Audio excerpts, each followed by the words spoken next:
Bismillahirrahmanirrahim. Assalamualaikum warahmatullahi wabarakatuh. Innal hamdalillah nahmaduhu wa nasta'inuhu wa nastaghfiruh wa na'udzu billahi min shururi anfusina wa min sayyiati a'malina. May yahdihillahu fala mudilla lahu wa may yudlil fala hadiya lahu. Asyhadu an la ilaha illallah wahdahu la syarika lahu wa asyhadu anna Muhammadan abduhu wa rasuluh sallallahu alaihi wasallam la nabiyya ba'dah. Ya ayyuhalladzina amanu taqullaha haqqa tuqatih wa la tamutunna illa wa antum muslimun.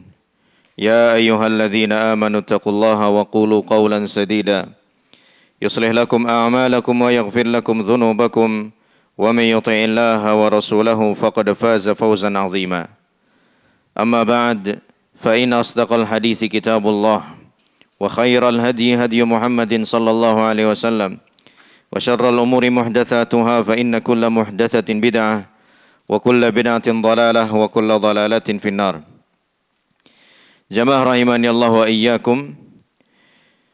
Pada hari ini insyaallah kita akan mulai membahas bab yang kedua, yaitu kaidah dan prinsip Ahlus Sunnah wal Jamaah dalam mengambil dan menggunakan dalil.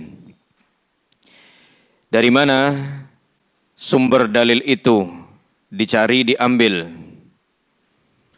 Apa yang sah untuk dijadikan sebagai dalil menurut Ahlus Sunnah wal Jamaah, itu yang akan kita pelajari.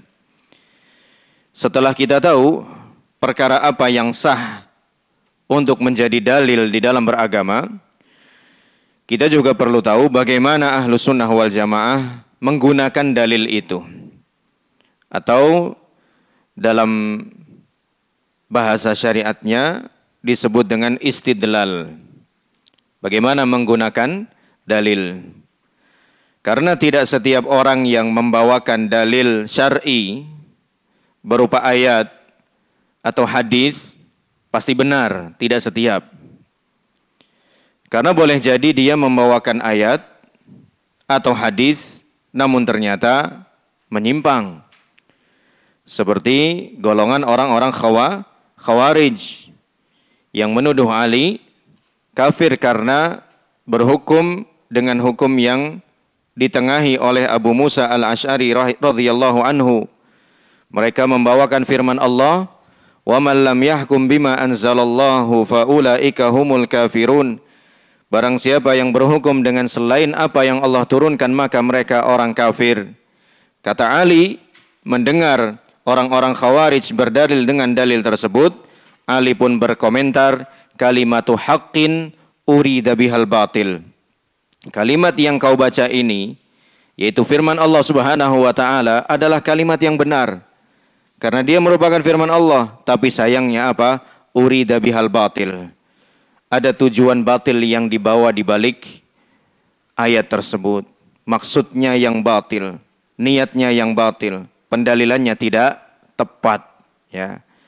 Maka kita perlu tahu bagaimana Ahlus Sunnah wal Jamaah menggunakan dalil tersebut hingga kita tidak terkecoh dengan firqah-firqah atau kelompok atau golongan yang membawakan pemahaman-pemahaman yang menyimpang dan menyertakannya dengan dalil. Entah itu firman Allah, entah itu sabda Rasulullah sallallahu alaihi wasallam. Beliau berkata, berikut ini adalah kaidah dan prinsip Ahlus Sunnah wal Jamaah di dalam mengambil dan menggunakan dalil. 1. Sumber akidah adalah kitabullah, yaitu Al-Quran, dan sunnah Rasulullah sallallahu alaihi wasallam yang sahih, dan ijma' salafus salih. 3 ini yang paling utama. Al-Quranul Karim, sunnah Nabi sallallahu alaihi wasallam yang sahihah, dan ijma' salafus salih.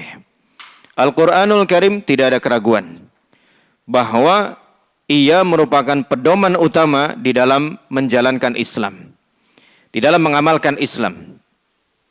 Selanjutnya ada sunnah Nabi SAW yaitu segala hal yang dinisbatkan kepada beliau sallallahu alaihi wasallam, entah itu berupa keyakinan, berupa ucapan ataupun perbuatan yang sahih, yang sahihah. Karena ada perkara-perkara yang diklaim sebagai sunnah Nabi sallallahu alaihi wasallam, diklaim sebagian bagian dari ajaran Nabi sallallahu alaihi wasallam, tapi ternyata setelah ditelusuri, setelah di-cross check lebih jauh, apa yang diklaim sebagai sunnah Nabi sallallahu alaihi wasallam ternyata tidaklah bersumber dari beliau sallallahu alaihi wasallam, atau yang lebih kita kenal dengan hadis palsu.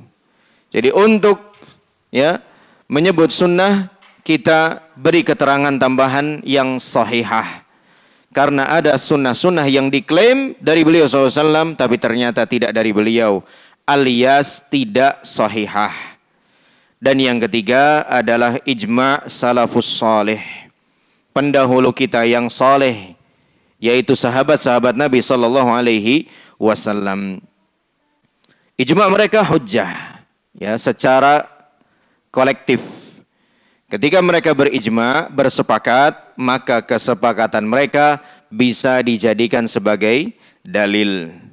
Mereka bersepakat bahwa sebaik-baik manusia pada umat ini setelah Rasulullah SAW adalah Abu Bakar, kemudian Umar radhiyallahu anhu.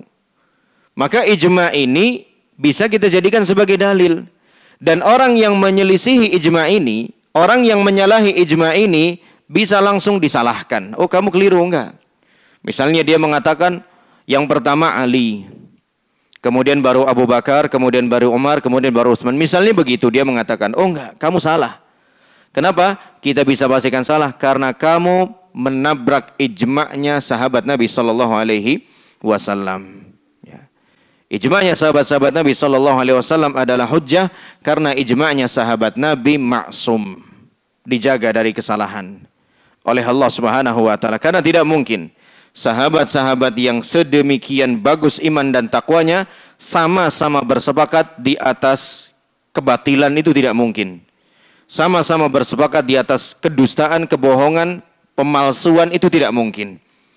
Manakala sahabat sampai berijma', bersepakat, pastilah apa yang mereka sepakati itu merupakan kebenaran. Sudah pasti. Namun kalau kita berbicara individu perorangan sahabat, mereka tidak maksum. Abu Bakar bisa saja melakukan kesalahan. Umar bisa saja melakukan kesalahan. Karena mereka manusia biasa, yang maksum hanya Rasulullah SAW. Sekalipun mereka tidak maksum, jangan samakan kualitas dan level imannya sahabat dengan kita. Sisi kesamaannya cuma sama-sama nggak maksum. Tapi kalau didalami lagi, diamati lebih jauh, tetap jurang yang memisahkan kita antara sahabat atau dengan sahabat itu sangat lebar. Yang bahkan Nabi SAW memberikan perumpamaan, kalau kalian menginfakkan emas sebesar gunung Uhud, itu sama sekali tidak bisa menandingi infaknya sahabat walau hanya segenggam saja. Dan infaknya sahabat bukan emas, gandum. Ya, 1 genggam gandum dengan 1 gram emas masih mahal 1 gram emas. Lah ini bukan cuma 1 gram emas, tapi 1 gunung Uhud emas. Saking luar biasanya iman para sahabat dan takwanya, sampai-sampai kita tidak mungkin bisa menandingi atau bahkan sekedar menyamai kualitas takwa mereka kepada Allah Subhanahu wa ta'ala. Berkenaan dengan hal ini, Syekh Muhammad bin Shalih Al-Utsaimin rahimahullahu taala mengatakan, "Fa'alal mu'min an yabniya mu'taqadahu wa 'amalahu 'ala kitabillahi ta'ala wa sunnati rasulih sallallahu alaihi wasallam." Maka sudah seyogyanya lah seorang mukmin membangun akidahnya dan amal perbuatannya di atas dasar kitabullah dan sunnah Nabi sallallahu alaihi wasallam. Jangan sampai kita membangun akidah dan amal kita di atas hawa nafsu kita, perasaan kita, selera kita. Apa kata banyak orang? Orang banyak meyakini ini benar, kita ikut yakini benar. Padahal ternyata setelah ditelusuri menurut Al-Quran salah. Jangan sampai begitu. Ya. Jadi bangun akidah kita di atas Al-Quran dan As-Sunnah. Dan kedua kata beliau rahimahullah, bangun amal perbuatan kita juga, ibadah-ibadah yang kita lakukan harus berusaha berlandaskan terhadap Al-Quran dan As-Sunnah. Jangan cuma modal ikut-ikutan apa kata orang banyak. Itu tidak menjamin kebenaran, ya. Yang menjamin kebenaran itu bukan mayoritas, akan tetapi ijma', ya. Kalau ijma', ya itu menjamin dan menggaransi kebenaran. Tapi kalau mayoritas belum tentu. Terkadang menunjukkan kepada yang benar, terkadang menunjukkan kepada yang salah. Karena yang namanya mayoritas, aktsariyah, itu tidak maksum sekali lagi. Yang maksum hanyalah ijma'. Kemudian beliau berkata lagi, فَيَجَعَلُهُمَا إِمَامًا لَهُ يَسْتَضِيءُ بِنُورِهِمَا. Hendaknya seorang mukmin menjadikan keduanya sebagai penuntunnya, sebagai pembimbingnya yang menerangi jalan dia. Kalau dia mengalami satu kendala, satu kebingungan, ketidaktahuan, cari taunya di Al-Quran dan As-Sunnah. Kalau dia nggak punya kapasitas untuk menelaah, minimal tanya.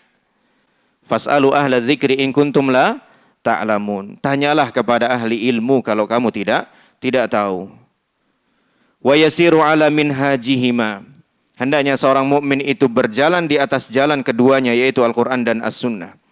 Fa inna dzalika huwas siratul mustaqim. Itulah jalan Allah yang lurus. Alladzi amara Allahu bihi fi qoulihi ta'ala. Jalan yang lurus yang Allah perintahkan untuk kita tempuh di dalam firman-Nya di surah Al-An'am 153, wa anna hadza sirati mustaqiman fattabi'u. Dan sesungguhnya jalan ini adalah jalanku yang lurus, kata Allah. Ikutilah jalan ini, yaitu Al-Quran dan As-Sunnah. Wala tattabi'us subula fatafarraqa bikum an sabili. Dan jangan ikuti jalan-jalan yang lain. Kalian akan tercerai-berai dari jalan Allah Subhanahu wa ta'ala. Yang teman kita ikut tarekat ini, teman kita ikut tarekat itu, teman kita, dan seterusnya. Nggak akan bisa bersatu kita. Kalau kita mau bersatu, bersatulah di atas akidah yang sahihah, yang dibangun di atas firman Allah Subhanahu wa taala dan sabda Rasulullah sallallahu alaihi wasallam. Kemudian beliau juga lanjut berkata, wal yahdhar ma yaslukuhu ba'dun nas min kaunihi yabni mu'taqadahu aw amalahu ala madhhabin muayyanin. Dan hendaknya waspadalah. Hendaknya kita waspada terhadap seseorang yang membangun akidahnya di atas dasar madhab tertentu atau manhaj tertentu atau tarekat tertentu. Kemudian beliau mengatakan, فَإِذَا رَأَى نُصُوصَ الْكِتَابِ وَالسُّنَّةِ عَلَى خِلَافِهِ حَاوَلَ صَرْفَ هَذِهِ النُّصُوصِ إِلَى مَا يُوَافِقُ ذَلِكَ الْمَذْهَبِ. Apabila ia mendapati bahwa ternyata Al-Quran dan As-Sunnah tidak sejalan dengan hal yang selama ini diyakini olehnya, entah dalam madhabnya, entah dalam tarekatnya, apa yang dia lakukan? Ia akan berusaha menyeret keduanya, Al-Quran dan As-Sunnah, sampai benar-benar menyelarasi atau sesuai sejalan dengan keyakinannya. Jadi kebalik. Mestinya keyakinanlah yang mengikuti Al-Quran dan As-Sunnah. Lah ini kebalik sama dia. Al-Quran dan As-Sunnah dipaksa sama dia untuk sesuai dengan apa yang selama ini dia yakini. Ya, bahaya orang seperti ini kalau ada kita jumpai. Kemudian beliau lanjut mengatakan, fayaj'aluhuma tabi'aini la matbu'aini. Maka orang itu menjadikan Al-Quran dan As-Sunnah sebagai yang mengikuti, bukan yang diikuti. Harusnya kan Al-Quran dan As-Sunnah itu mengikuti atau diikuti? Diikuti harusnya. Tapi orang ini enggak. Justru Al-Quran dan As-Sunnah dia paksa untuk sesuai dengan apa yang selama ini dia yakini dan amalkan. Wa ma siwahuma imaman la tabi'an. Bahkan dia menjadikan selain Al-Quran dan As-Sunnah sebagai sesuatu yang wajib diikuti. Logikanya, seleranya, perasaannya, ya, dan lain sebagainya itu sesuatu yang harus diikuti, bukan mengikuti. Padahal ini semua logika, perasaan, selera harusnya mengikuti, bukan diikuti. Hadhihi tariqun min turuqi ashabil hawa. Beliau mengatakan sikap semacam ini merupakan ciri dari golongan ashabul hawa, pengekor hawa nafsu. La atba'an lil huda, bukan jalannya orang yang menempuh petunjuk Allah Subhanahu wa ta'ala yang lurus. Nah, kalau sampai ketemu sama orang yang kayak gini, entah dia da'i, entah dia jamaah, apapun itu, yang udah terlanjur punya keyakinan, terus disodori dijelaskan bahwa keyakinannya itu keliru, dibawakan kepada dia ayat, apa yang dia lakukan? Dia paksa ayat itu supaya cocok sama apa yang dia yakini selama ini. Apa yang dia lakukan? Dia takwil, dia tahrif, dia obah-obah maknanya. Yang penting cocok sama yang selama ini dia yakini. Itu enggak benar. Yang benar ketika kita meyakini suatu hal yang keliru, dijelaskan, dibawakan firman Allah atau sabda Nabi SAW, yang benar, kita harusnya rujuk ke sana. Oh ya, subhanallah, selama ini berarti saya salah. Ya, kita yang mengikuti Al-Quran dan As-Sunnah, bukan Al-Quran dan As-Sunnah yang justru harus mengikuti apa yang selama ini kita yakin. Nah, itu ciri-ciri ashabul hawa, kata beliau rahimahullahu ta'ala, yaitu yang menjadikan seleranya, hawa nafsunya, mazhabnya, tarekatnya sebagai patokan utama. Ya, bukannya Al-Quran dan As-Sunnah. Bukan berarti kita di sini sedang anti mazhab, tidak sama sekali. Mazhab itu penting dan perlu untuk membantu kita memahami agama. Tetapi mazhab adalah sesuatu yang bersifat sarana, menghantarkan, bukan tujuan. Tujuan kita yang paling akhir tentu adalah firman Allah dan sabda Rasulullah sallallahu alaihi wasallam. Itu yang pertama. Kemudian yang kedua, setiap sunnah yang sahih yang berasal dari Rasulullah sallallahu alaihi wasallam wajib diterima walaupun sifatnya ahad. Di catatan kaki beliau memberikan penjelasan yang dimaksud dengan hadis ahad. Hadis ahad adalah hadis yang tidak mencapai derajat mutawatir, yaitu hadis yang diriwayatkan oleh seorang periwayat atau lebih, tapi periwayatannya dalam jumlah yang terhitung. Atau hadis ahad ialah hadis yang tidak memenuhi syarat-syarat hadis mutawatir atau tidak memenuhi sebagian dari syarat-syarat mutawatir. Ringkasnya, hadis mutawatir dulu yang perlu kita pahami supaya lebih mudah memahami apa yang dimaksud dengan hadis ahad. Hadis mutawatir itu adalah hadis yang diriwayatkan oleh sekelompok periwayat hadis di mana jumlah mereka itu membuat tidak mungkin untuk sama-sama memalsukan hadis. Ya, misalnya 10 orang sama-sama kredibel, soleh, bertakwa.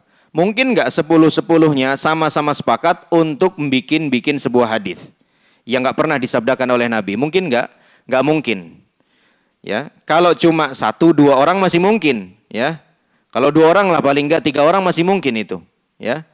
Apa istilah kita? Kong kali kong begitu. Ya masih mungkin. Tapi kalau sudah 10, 15, 20 itu nggak mungkin. Nah, hadis mutawatir itu adalah hadis yang demikian. Di setiap tingkatan periwayatnya itu diisi oleh banyak orang, banyak periwayat hadis. Tentu mereka ini bukan orang sembarangan. Orang-orang yang terpercaya agamanya, orang yang bagus hafalannya, kuat hafalannya, kemudian juga bertakwa kepada Allah dan lain-lain. 15, 10, 20, ya di masing-masing levelnya. Hingga ini disebut dengan mutawatir. Banyak. Ya.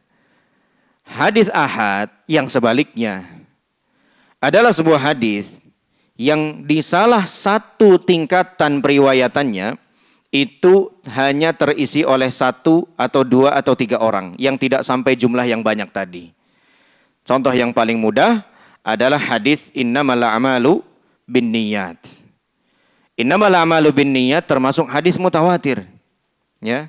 Yang meriwayatkan dari Nabi SAW cuma 1 orang, yaitu Umar radhiyallahu anhu. Enggak ada sahabat lain saat itu. Ya. Umar kan jumlahnya berapa? Umar 1, ya. Kalau namanya 1 orang itu mungkin untuk bohong, tapi untuk level Umar enggak mungkin, ya. Nah, ini terkategorikan sebagai hadis ahad. Nah, hadis ahad oleh sebagian firqah di dalam Islam ini tidak dipakai. Ya, karena bagi mereka Hadis ahad itu cuma yufidudz dzan, hanya memberikan informasi yang bersifat spekulasi. Kadang benar, kadang salah. Bisa benar, bisa salah. Karena yang meriwayatkannya cuma 1, 2, atau 3 orang. Tidak seperti hadis yang mutawatir. Di setiap tingkatannya, tingkatan sahabat ada 10. Tingkatan tabi'in ada 15. Nanti tingkatan tabi'un tabi'in makin bawah ada 25.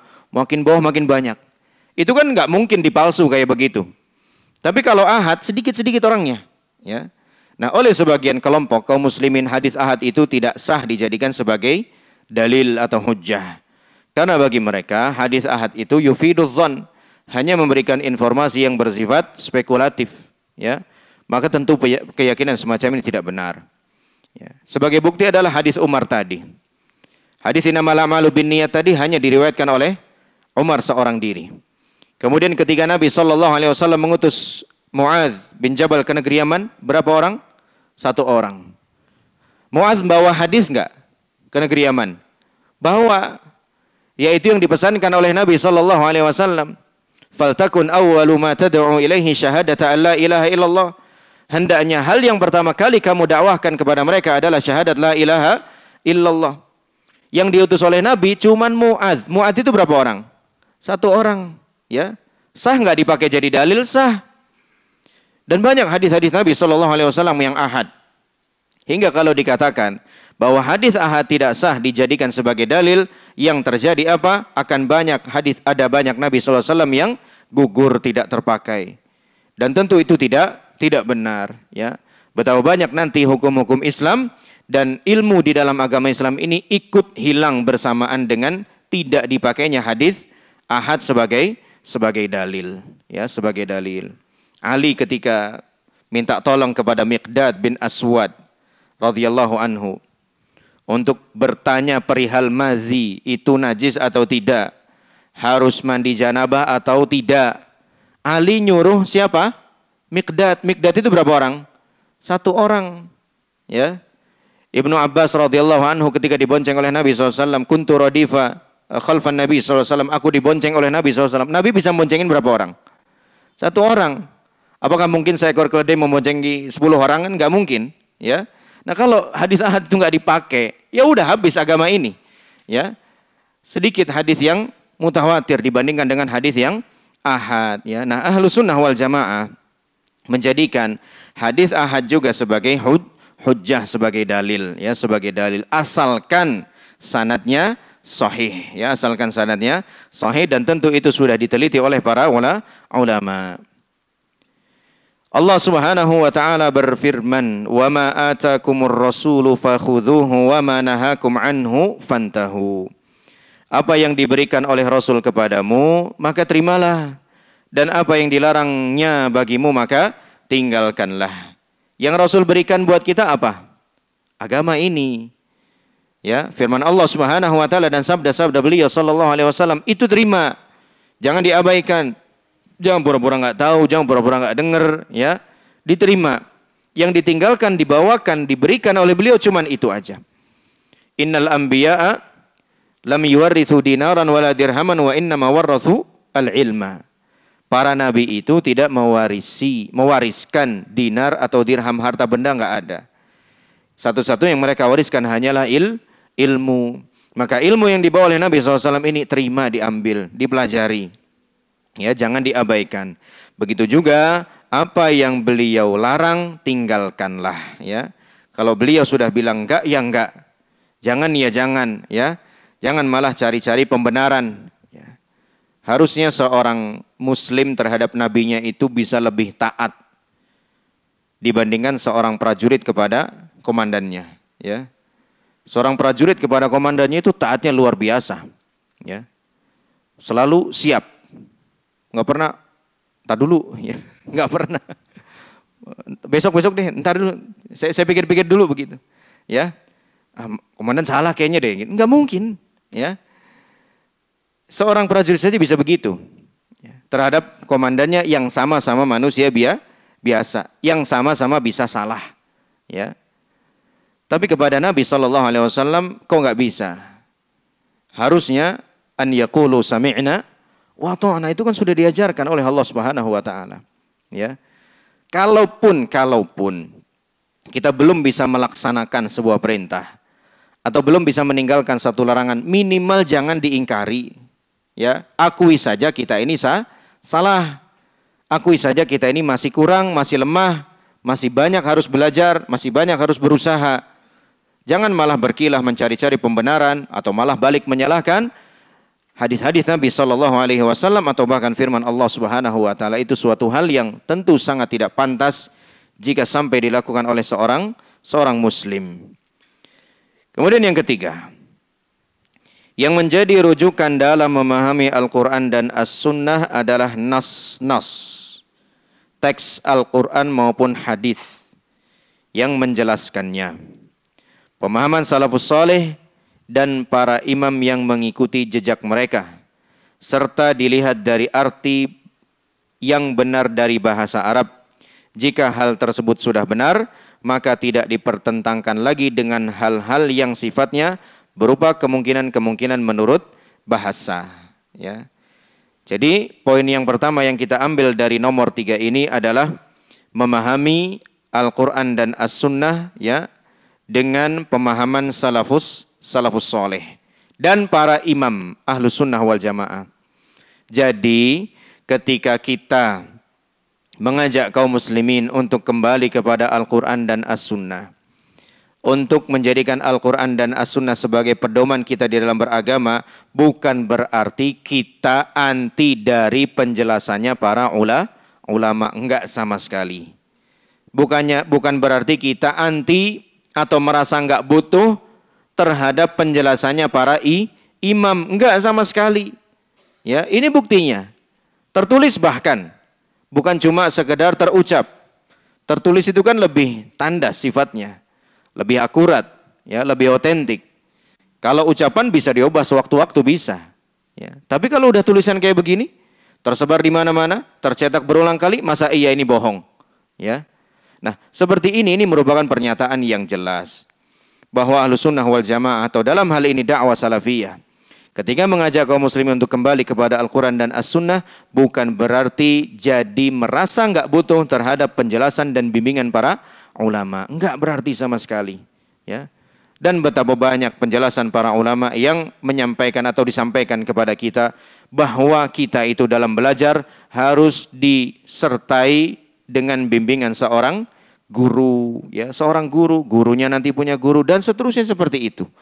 Ya, jadi jangan disalahpahami. Termasuk juga kata beliau di sini, serta dilihat dari arti yang benar dari bahasa Arab. Ya, jika hal tersebut sudah benar, maka tidak dipertentangkan lagi dengan hal-hal yang sifatnya berupa kemungkinan-kemungkinan menurut bahasa. Ya, misalnya tangan. Allah Subhanahu wa taala berfirman, "Ma mana'aka an tasjuda lima khalaqtu biyadai." Iblis, apa yang membuatmu atau menghalangimu, menahanmu untuk bersujud kepada seseorang yang kuciptakan dengan tanganku, dengan tanganku. Ya. Yang namanya tangan dalam bahasa Arab atau yang namanya yadun dalam bahasa Arab, itu maknanya tangan. Walaupun mengandung kemungkinan bermakna yang lain. Misalnya apa? Kekuasaan mungkin, ya. Kepercayaan mungkin, ya. Dalam bahasa Indonesia misalnya, fulan adalah tangan kanannya presiden, kan misalnya begitu. Kan ada kemungkinan seperti itu. Tapi kalau artinya sudah jelas, maknanya sudah jelas, tidak ada ayat lain atau hadis lain yang menjelaskan makna tangan itu contohnya, ya sudah kita pahami dengan maknanya di dalam bahasa Arab. Ya, jangan diubah-ubah. Kenapa mereka mengubah-ubah makna tangan? Menjadi kekuasaan, ya, menjadi kekuatan, menjadi keperkasaan dan lain sebagainya. Karena mereka sudah terlanjur mentasbih Allah. Atau minimal mentakyif sifat Allah Subhanahu wa taala. Begitu dengar ayat yang menjelaskan Allah punya tangan, langsung di benaknya apa? Wah, kalau saya yakini Allah punya tangan, berarti saya menyamakan tangan Allah dengan tangan makhluk. Wah, ini enggak boleh. Berarti tangan di ayat ini maknanya bukan tangan, dia cari makna yang lain. Harusnya kan enggak begitu cara memahaminya. Ketika Allah mengatakan, mengkhabarkan bahwa ia punya tangan, ya kita tetapkan dengan catatan tanpa menyerupakan. Kita sampaikan, kita katakan Allah punya tangan, tapi tangannya tidak serupa dengan tangan apapun. Bagaimananya? Tidak tahu. Karena Allah tidak pernah menjelaskan bagaimana tangannya.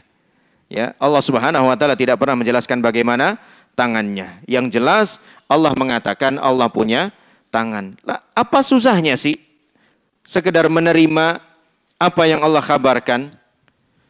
Toh kalau dia ubah ke makna yang lain, apakah dia akan selamat dari suatu hal yang dia hindari? Tadi saat dia nggak berani mengatakan Allah punya tangan, apa yang membuat dia nggak berani? Karena takut menyamakan Allah dengan makhluk, gara-gara makhluk juga punya tangan. Akhirnya dia ubah sama dia ke makna yang lain, yaitu apa? Kekuatan. Ketika dia menetapkan kekuatan bagi Allah, kok dia nggak takut menyamakan Allah dengan makhluk? Padahal makhluk juga punya kekuatan, punya nggak? Punya. Kenapa kok di sini takut, di sini nggak takut? Kan aneh. Ya, loh, kamu di situ berani menetapkan kekuatan bagi Allah. Kata kamu tangan artinya kekuatan. Kamu nggak khawatir menyamakan Allah dengan makhluk, padahal makhluk juga punya kekuatan loh. Ya. Apa yang terjadi? Kemungkinan besar dia akan ganti lagi ke makna yang lain. Kekuasaan. Makhluk juga punya kekuasaan. Yang membuat dia berhenti apa? Ucapannya, kekuasaannya Allah enggak sama dengan kekuasaannya makhluk. Ya dari tadi aja ngomong begitu harusnya. Ya. Enggak usah jauh-jauh ke sini, ke sana kemari. Dari awal kamu ngomong gitu harusnya. Tangan Allah enggak sama dengan tangan makhluk. Selesai urusan. Kamu akan jelimet sendiri kayak begitu, ya. Nah, jadi kan ini standar yang ganda sebenarnya. Menetapkan apa yang Allah tetapkan nggak berani gara-gara takut menyamakan Allah dengan makhluk, dia malah berani menetapkan bagi Allah dengan pikirannya sendiri dan nggak khawatir menyamakan Allah dengan makhluk. Ini kan aneh sebenarnya kalau kita amati dengan perlahan, ya. Jadi kalau seperti ini nggak akan ada selesainya, ya. Maka di sini poin penting dari beliau juga beliau sampaikan, serta dilihat dari arti yang benar dalam bahasa Arab. Jika hal tersebut sudah benar, maka tidak dipertentangkan lagi dengan hal-hal yang sifatnya berupa kemungkinan menurut bahasa. Ada kemungkinan tangan berarti kekuatan, ada kemungkinan itu. Ya. Tangan berarti kekuatan, ada kemungkinan-kemungkinan seperti itu. Tapi kalau sudah ada yang pasti, kenapa harus menoleh kepada yang sifatnya masih mungkin. Ya, kita ambil yang sudah pasti saja dalam asli bahasa Arabnya. Yang keempat, prinsip-prinsip utama dalam agama usuluddin adalah semua yang telah dijelaskan oleh Nabi SAW. Siapapun tidak berhak untuk mengadakan sesuatu yang baru, yang tidak ada contoh sebelumnya. Apalagi sampai mengatakan hal tersebut bagian dari agama. Allah telah menyempurnakan agamanya, wahyu telah terputus dan kenabian pun telah tertutup. Sebagaimana firman Allah Subhanahu wa taala, "Al-yauma akmaltu lakum dinakum wa atmamtu 'alaikum ni'mati wa raditu lakumul Islam madina." Rasulullah sallallahu alaihi wasallam juga bersabda, "Man ahdatsa fi amrina hadza ma laysa minhu fahuwa raddun." Barang siapa yang mengada-ada dalam urusan agama kami ini sesuatu yang bukan bagian darinya, maka amalan tersebut tertolak. Nah, ini yang tadi kita juga sudah sampaikan, ya, berkenaan dengan pesan atau perkataan dari Syekh Ibnu Utsaimin rahimahullah, bahwasannya di dalam masalah agama, terutama dalam masalah usuluddin, dalam masalah prinsip-prinsip agama, hal yang bersifat akidah, itu benar-benar harus kita ambil dari sumbernya langsung, yaitu Rasulullah SAW lewat bimbingan para ulama, ya, lewat bimbingan para ulama. Bukannya mengambil dari khurafat, ya, tahayul, cerita-cerita yang diada-adakan, yang palsu-palsu, yang sampai hari ini masih ada saja kaum muslimin yang terkecoh, yang tertipu. Ada seorang yang mengatakan bahwa kakek kami setiap hari bertemu dengan Rasulullah SAW. Wih, jago bener ini. Ya, Fatimah aja nggak ketemu. Padahal anaknya langsung. Ya, Fatimah radhiyallahu anha sampai Wafatnya nggak ketemu-ketemu sama Nabi SAW. Lah ini ada, ya kalau benar cucunya Nabi udah kita anggap aja benar begitu. Ya, cucu yang entah keberapa jaraknya dari Nabi SAW bisa ketemu setiap hari dengan Nabi SAW. Ya, ini kan jelas mengada-ada, kelihatan sekali berbohongnya. Ya, tapi lagi-lagi masalah seperti ini masih banyak saja kaum muslimin yang tidak paham, yang tertipu. Maka bersyukurlah kita kepada Allah Subhanahu Wa Taala, ya, tidak menjadi orang yang mudah dibodoh-bodohi seperti itu. Ya, dilindungi oleh Allah Subhanahu Wa Taala dari ulah oknum-oknum dai-dai yang menyesatkan kaum muslimin. Yang kelima, taslim, berserah diri, patuh dan taat hanya kepada Allah dan Rasulnya secara lahir dan batin. Tidak menolak sesuatu dari Al-Quran dan As-Sunnah yang sahih, baik menolaknya itu dengan kias, perasaan, kasyf, iluminasi atau penyingkapan tabir rahasia ilmu yang gaib, ucapan seorang syekh ataupun pendapat-pendapat imam yang lainnya. Ini prinsip, ya. Tidak membentur-benturkan firman Allah atau sabda Rasulullah SAW dengan rujukan yang lain. Rujukan itu bisa berupa ucapan seorang imam, bisa ucapan seorang ustadz, bisa ucapan seorang kiai, syekh, alim, wali, orang banyak, perasaan, selera, logika, dan lain sebagainya. Tidak dibenturkan. Al-Quran dan As-Sunnah nomor satu. Ya, Al-Quran dan As-Sunnah nomor satu. Tidak boleh fanatik kepada selain keduanya. Kalau kepada selain keduanya kita fanatik, walhasil Al-Quran dan As-Sunnah akan menjadi nomor sekian. Bukan lagi nomor pertama.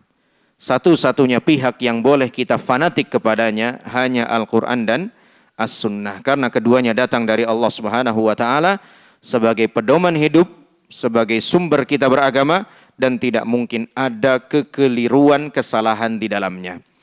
Kalau Al-Quran dan As-Sunnah kita tidak bersikap fanatik kepada keduanya, lantas kepada siapa kita akan bersikap fanatik? Dan dengan fanatik kepada Al-Quran dan As-Sunnah, kita akan benar-benar dipersatukan oleh Allah Subhanahu Wa Taala sebagaimana tadi firman Allah dalam surah Al-An'am ayat 153. Wa anna hadza sirati mustaqiman fattabi'u. Ya, sesungguhnya ini adalah jalanku yang lurus, maka ikutilah jalan ini. Fanatik sama jalan, enggak usah tolah-toleh kanan kiri. Ya, enggak usah tertarik coba ini, coba itu, enggak usah. Fokus saja kamu jalani yang benar ini. Nanti kamu akan ketahui mana yang salah, ya. I'rifil haqqa ta'rif ahlahu. Kenalilah kebenaran, nanti kamu akan tahu siapa saja orang-orang yang di atas kebenaran itu, ya, siapa saja orang-orang yang ada di atas kebenaran itu. Allah berfirman, "Fala wa rabbik la yu'minuna hatta yuhakkimuka fima shajara bainahum, thumma la yajidu fi anfusihim harajan mimma qadaita wa yusallimu taslima." Maka demi Rabbmu, mereka tidak akan beriman sebelum mereka menjadikanmu, wahai Muhammad sallallahu alaihi wasallam, sebagai hakim dalam perkara yang mereka perselisihkan, sehingga kemudian tidak ada rasa keberatan dalam hati mereka terhadap keputusan yang engkau berikan, dan mereka menerima dengan sepenuhnya. Menjadikan beliau sallallahu alaihi wasallam sebagai hakim dalam persengketaan kita, dalam perselisihan kita, ketika beliau sallallahu alaihi wasallam sudah wafat seperti saat ini, adalah tentu dengan kembali kepada ajarannya. Adalah tentu kembali dengan syariat-syariat beliau sallallahu alaihi wasallam yang beliau tinggalkan sebagai warisan bagi kita semua. Yang beliau katakan, lan tadillu in tamassaktum bihima ma tamassaktum bihima lan tadillu abada. Kalau kalian memegang teguh keduanya, kalian tidak akan pernah tersesat selama-lamanya, yaitu kitabullah dan sunnah Rasulullah sallallahu alaihi wasallam. Ya, bukan datang ke makam beliau, kuburan beliau SAW, kemudian curhat dan lain sebagainya. Ya, apalagi kuburan yang lain, tentu tidak benar dan tidak lebih diperbolehkan. Satu ayat lagi, wa ma atakumur rasulu fakhudhuhu wa ma nahakum anhu fantahu wattaqullaha innallaha syadidu al-iqab. Apa yang diberikan Rasul kepadamu maka terimalah, dan apa yang dilarangnya bagimu maka tinggalkanlah, dan bertakwalah kepada Allah, sungguh Allah sangat keras hukumannya. Ya, ayat ini ditutup dengan sifat Allah syadidul iqab, secara tidak langsung sebagai peringatan bagi kita-kita yang mengindahkan peringatan Allah ini. Kalau kamu sampai tidak ngambil apa yang Rasul ajarkan, kamu sampai tidak meninggalkan apa yang Rasulullah SAW melarang, Allah katakan itu di akhir ayat. Ketahuilah Allah sangat pedih siksanya. Ya, apa yang kamu lakukan itu tidak akan hilang begitu saja, pasti akan ada tindak lanjutnya dari Allah Subhanahu wa taala. Sudah masuk isya ini ya? Tapi sampai di sini kajian kita, insyaallah kita teruskan pada pertemuan berikutnya. Wallahu a'lam bissawab. Hadanallahu wa iyyakum ajmain. Subhanakallahumma bihamdika asyhadu an la ilaha illa anta astaghfiruka wa atubu ilaik. Billahi taufiq wal hidayah. Wassalamualaikum warahmatullahi wabarakatuh.